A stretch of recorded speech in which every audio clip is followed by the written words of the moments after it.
Hi అండి. Hi so మీ name? Vishnu. So రేపు women's day కదా, ఉమెన్స్ డే కి డెడికేట్ చేస్తూ మీరు ఏమని చెప్తారు?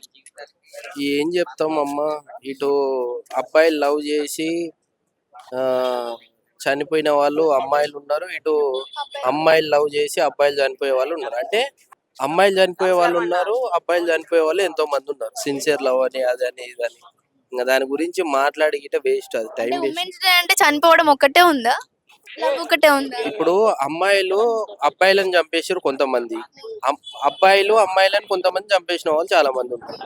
సో ఇంకేం చెప్తుంది దాని గురించి, చెప్పనప్పుడు విననప్పుడు ఇంకా చావుల దాకా వెళ్తున్నావు. అంటే ఇప్పుడు సిన్సియర్ ఉమెన్స్ వేస్ట్ అంటున్నారా? మీ లైఫ్ లో మీకు ఇంపార్టెన్స్ ఉన్న ఉమెన్ ఎవరు? అంటే అమ్మ లేకపోతే వదిన అక్క చెల్లె ఎవరో ఒకరు ఉంటారు కదా. Mummy daddy. Mummy daddy. Okay, మీ మమ్మీ. ఎస్. అంటే ఎందుకు ఉమెన్స్ అంటే అంత పగ పెంచుకున్నారు మీరు? మీ లైఫ్ లో ఏమైనా బ్రేకప్స్ లాంటివి ఏమైనా జరిగినాయా? ఒకప్పుడు అయినాయిలే, ఇంకా అవన్నీ స్టోరీ ఎందుకు లేదు. అయినాయా? అయినదియా? అయ్యింది, అయిపోయింది. ఇప్పుడే హ్యాపీగా ఉన్నా.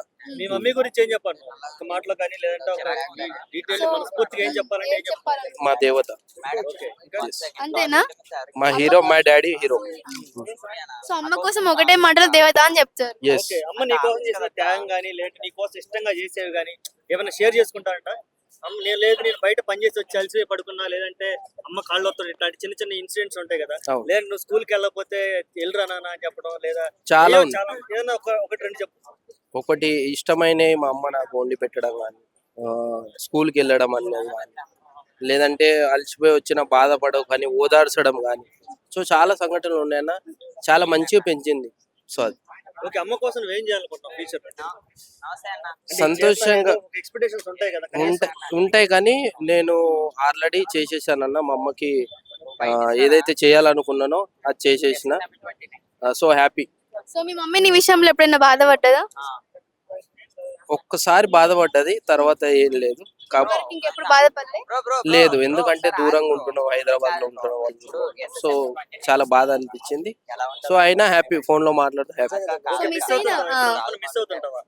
అంటే చూడాలనిపించినప్పుడు దగ్గర లేదు, అలాంటప్పుడు ఎప్పుడైనా ఏం చేస్తావు? అవును, లాస్ట్ టైం న్యూ ఇయర్ కి బాగా మిస్ అయిపోయింది. అంటే వెళ్దాం అనుకున్నా, సో వెళ్ళలేదు. సో చాలా మిస్. సో ఫైనల్ గా రేపు ఉమెన్స్ డే కదా, మమ్మీ కోసం ఏమైనా చెప్పాలనుకుంటున్నారా? మా మమ్మీ దేవత. సో అంతేనా? అంతే. సో ఏం లేదు ఇంకా చెప్పేది, మమ్మీకి థ్యాంక్స్ ఇలాంటిది ఉంటది కదా, ఇన్ని ఇయర్స్ మీకోసం సపోర్ట్ గా ఉండి మీ అంటే మీ కష్టాల్లో కూడా మీకు తెలియకుండా పెంచే వాళ్ళు మమ్మీ వాళ్ళే కదా. అందు గురించే మా దేవత అని చెప్తాను. మా మమ్మీ నీకోసం ఇష్టంగా చేసి పెట్టే రెసిపీ ఏంటి మమ్మీ? మురుకులు. అవి ఒక మురుకులు అవి ఉంటాయి కదా, ఆయిల్ వేస్తారు చాలా. సో అది. ఓకే, నీకు ఇష్టం. ఎస్. అది చేయడం కూడా కొంచెం కష్టం అయినా చేసింది. చాలా కష్టం అన్నది. డైలీ ఎన్నిసార్లు మాట్లాడతావు మీ మమ్మీతో? డైలీ ఒకసారి ఈవినింగ్ అంతే. Thank you.